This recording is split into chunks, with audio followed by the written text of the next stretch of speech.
Енді есептің берілгені массасы М тең 1 килограмм блок стол шетінде бекітілген.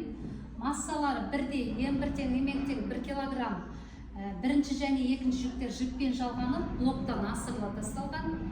Екінші жүктің столға үйкеліс коэффициенті 0,1. Жүктер қозғалатын А үдеуді жіптердің Т1 және Т2 керілу күшін табыңыз. Блокты біртекті диск деп есептеңіз, блоктағы үйкелісті ескермейміз. Енді есептің берілгені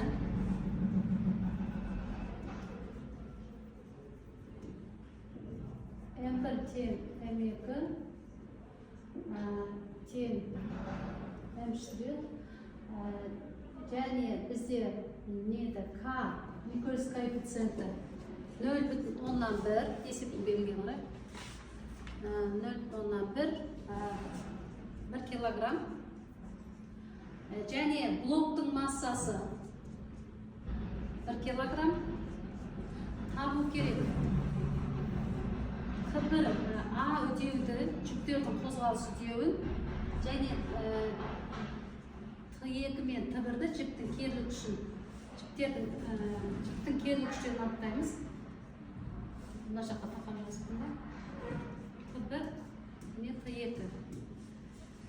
Енді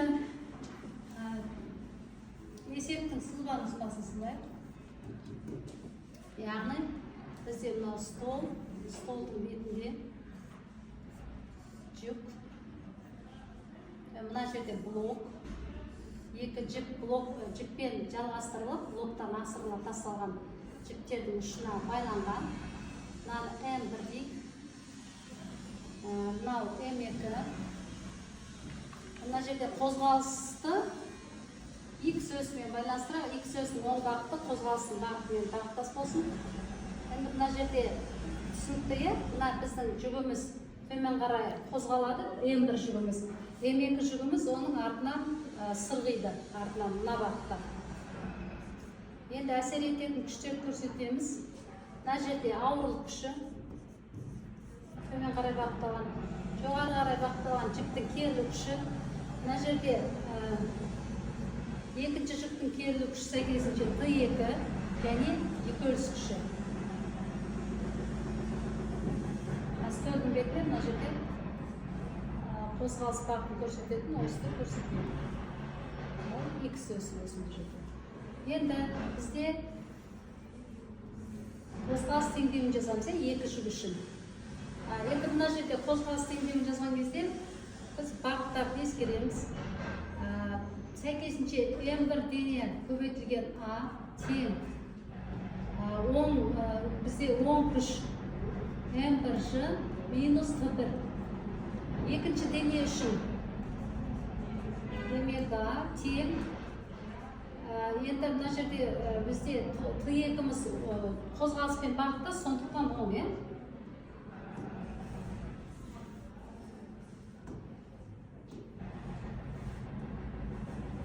Қозғалыспен бағыттас. Енді үйкеліс күші бұл жерде М2Ж көбейтілген К.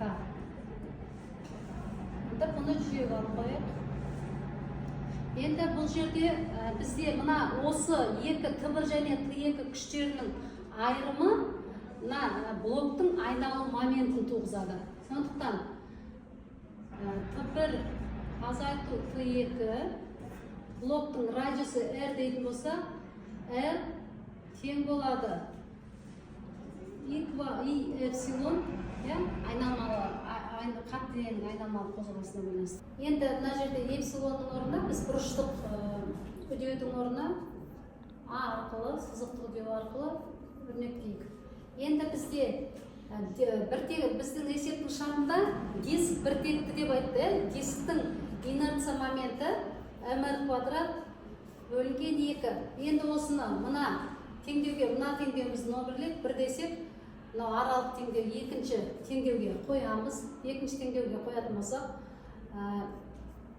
қараңыздар, екінші теңдеуге қойып шығайық, түсініксіз болып қалады. I-дің орнына mr квадрат бөлінген 2 А бөлінген R. Енді қараңыздар, жерде r мен r-дің біреуі қысқарады, және мына теңдіктің оң жағы, сол жағында тұрған мына r-іміз қысқарады. Сонда бізде қалады T2 қалады r-a бөлінген 2. Енді бірінші теңдеу, мына бірінші теңдеудің бірінші және екінші теңдеуіне біз Т1 мен Т2-ні анықтайық. Т1 тең болады бірінші теңдеуден, Т1 тең болады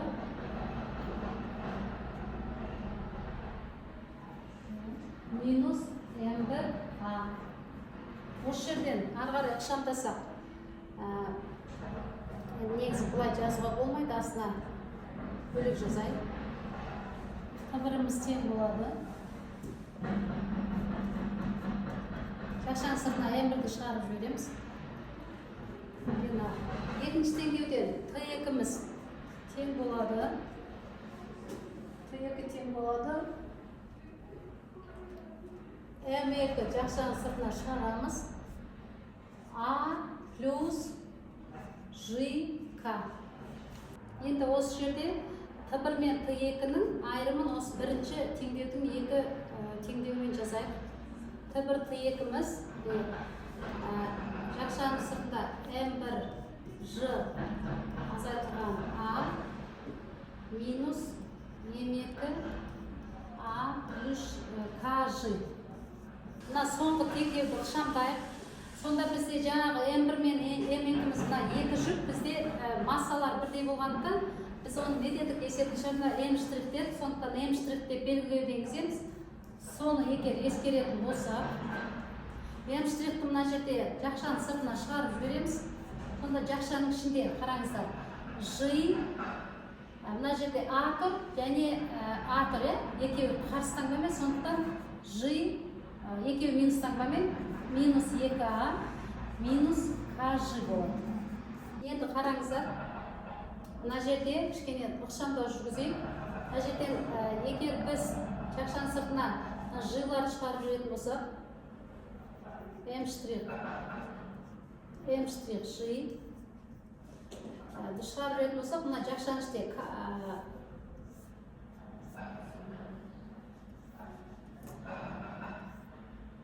мына жерде J-ді шығарып жүретін болсақ, жақшасы 1 минус k болады. Енді мына өзі қалды, мына 2a минус m' 2a.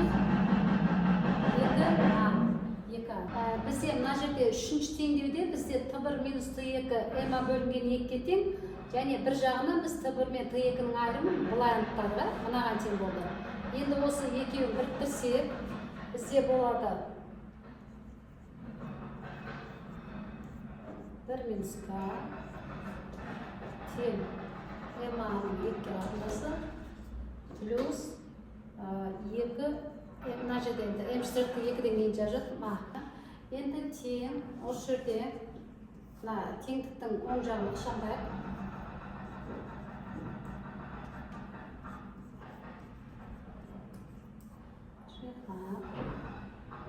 Енді осы жерден k-ны табатын, бізде ізденіш шама a еді ғой, a-ны табамыз. A-ны табу үшін мына жерде біз жақшаның сыртына шығарып жүрейік. m' бөлінген 2. Енді осы соңғы теңдеуден, яғни мына теңдіктің сол жағы мынаған тең, теңдіктің оң жағы мынаған тең, осы жерден a-ны анықтаймыз. Себебі қалған шамалар бізде белгілі. a тең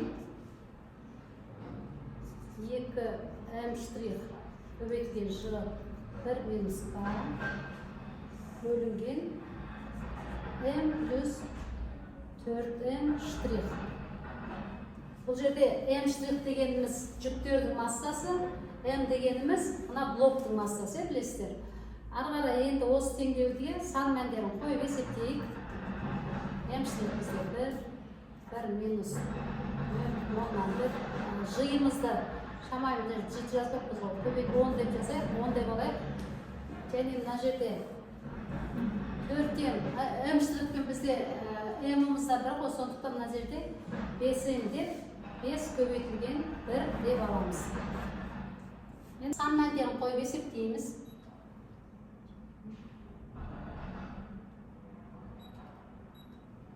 саннан дейін қойып есептейік.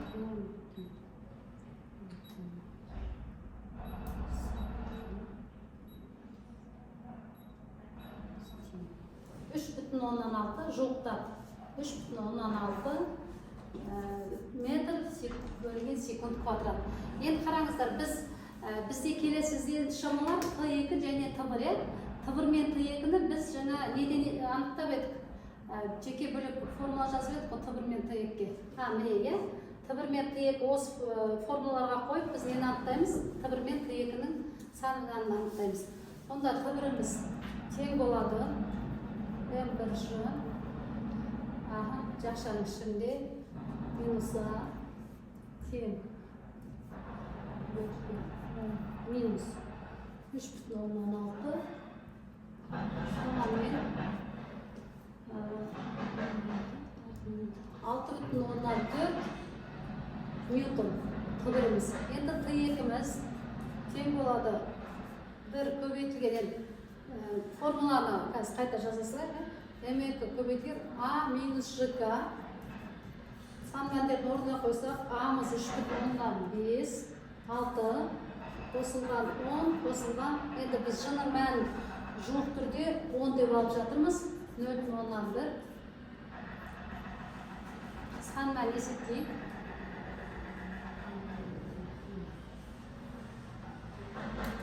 Т2-нің шамасы 4,2 ньютон. Енді студенттер есеп түсінікті ма? Түсінікті. Енді қараңыздар, мына жерін бір түсіндіріп жіберейін. Біз бірінші жеке-жеке екі жүк үшін қозғалыс теңдеулерін жаздық.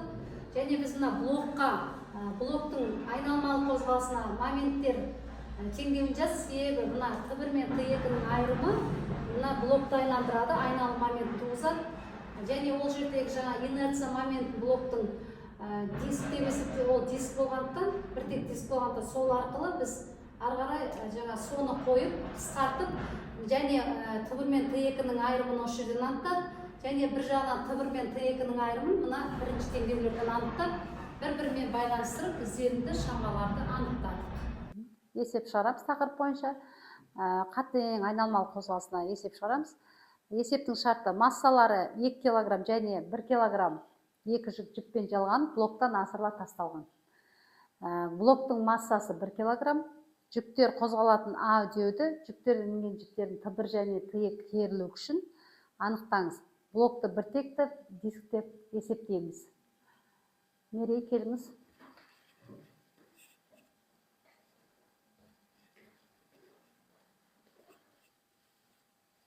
Бізде есептің берілгені бойынша екі жүктің массасы берілген. М1 бізде 2 кг, М2 1 кг. Және де бізде блоктың массасы 1 кг. Бізге табу керек үдеуді және жүктердің Т1 және Т2 керілу күштерін. Біз есеп түсініктірек болу үшін бірінші сызбасын сызып алсақ, бізде белгілі бір М массасы бар блокқа екі жүк ілінген. Және де оларға М1G және М2G ауырлық күштері әсер етеді. Және жүктердің бойымен ауырлық күшіне қарама-қарсы Т1 және Т2 керілу күштері әсер етеді.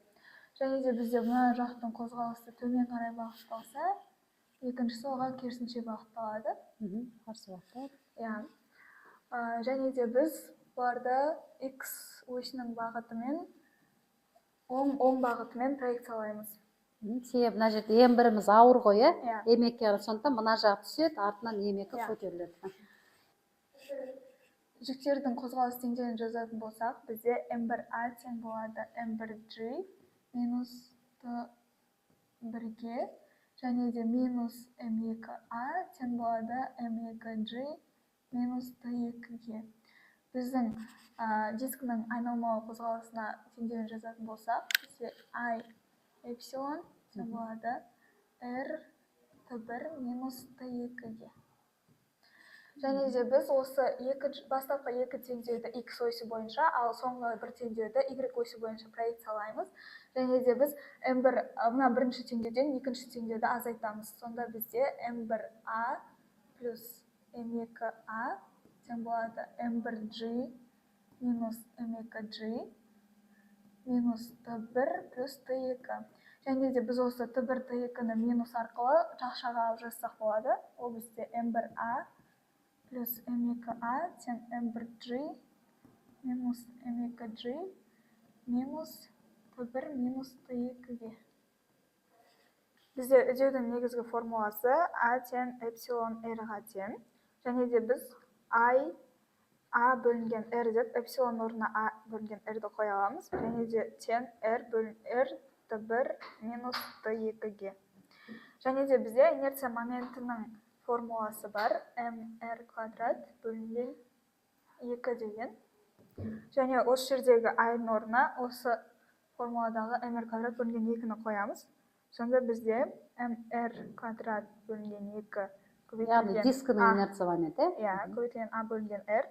Ол тең болады r t1 минус t2-ге. Және де бізде бұл жердегі r-лардың барлығы қысқарып кетеді.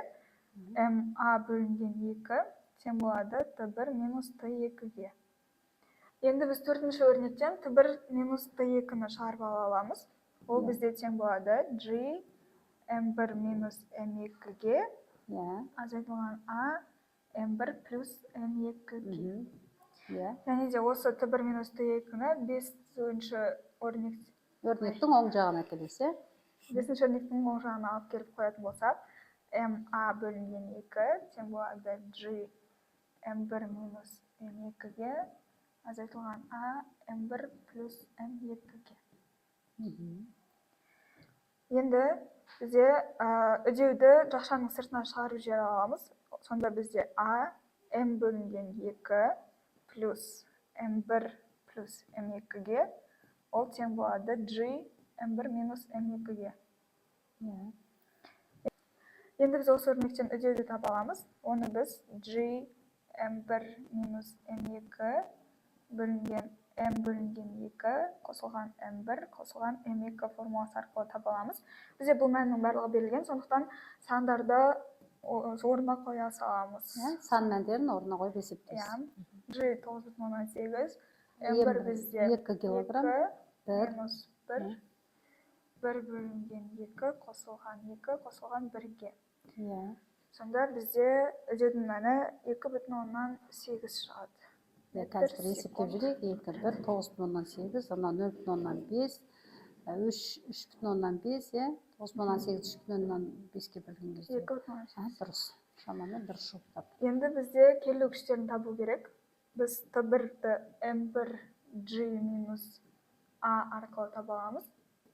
Бізде m1-ның мәні 2, 9,8 азайтылған 2,8 жеті 14 ньютон шығады.